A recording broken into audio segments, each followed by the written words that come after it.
Hej, mit navn er Jan Stentoft, og jeg er professor på Syddansk Universitet i Kolding. Jeg har et godt tilbud til jer. Vi søger virksomheder til vores projekt ved Industriens Fond, som handler om cybersikkerhed i danske produktions-SMV'er.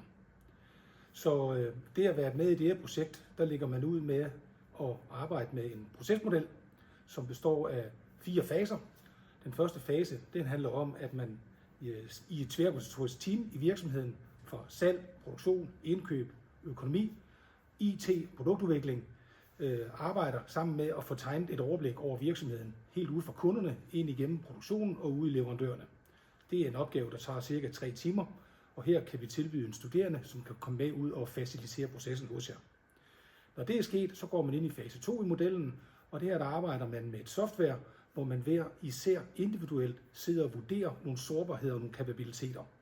Det er en tid, der vil vare cirka en times tid per medarbejder. I fase 3, der gennemfører man fase 2 igen, men nu gør man det sammen i det team, som var med i fase 1, hvor man sidder og vurderer i fællesskab sårbarheder og kapabiliteter. Også her vil vi kunne tilbyde en studerende, der kan komme ud og hjælpe med at facilitere den proces. Den sidste fase, den handler om handleplaner, og der sidder I så typisk i et par timer og prøver jer at vurdere de forskellige tiltag, man kan gøre for at gøre virksomheden mindre sårbar. Det er simpelthen den første del i det at være med i vores projekt. Derefter så kommer der 2 dele, som handler om undervisning. I del 2, der starter man med undervisning, og det er så forskellige steder i landet på nogle kursussteder, hvor vi samler 5 virksomheder, og her der arbejder vi med forståelser af cybersikkerhed.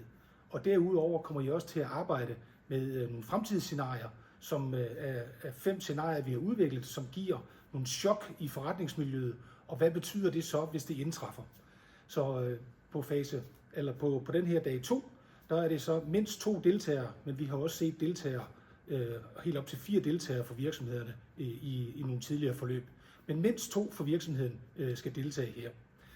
Den sidste undervisningsdag, den finder sted på SDU i Odense, og der er fokus på risikostyring, og det er omkring supply chain.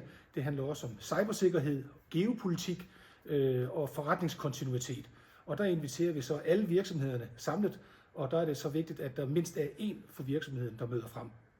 Så alt i alt et gratis forløb, som består af 3 dele.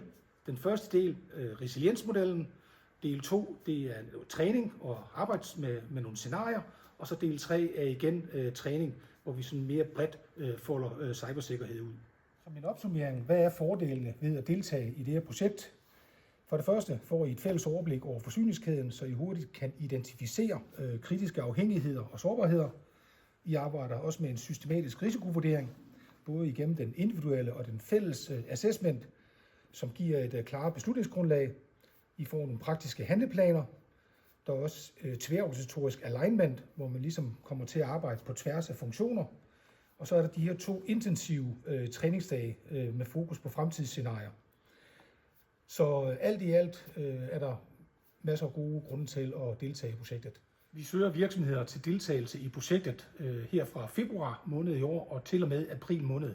Så der er altså en 3 måneders periode, hvor de her aktiviteter skal gennemføres i.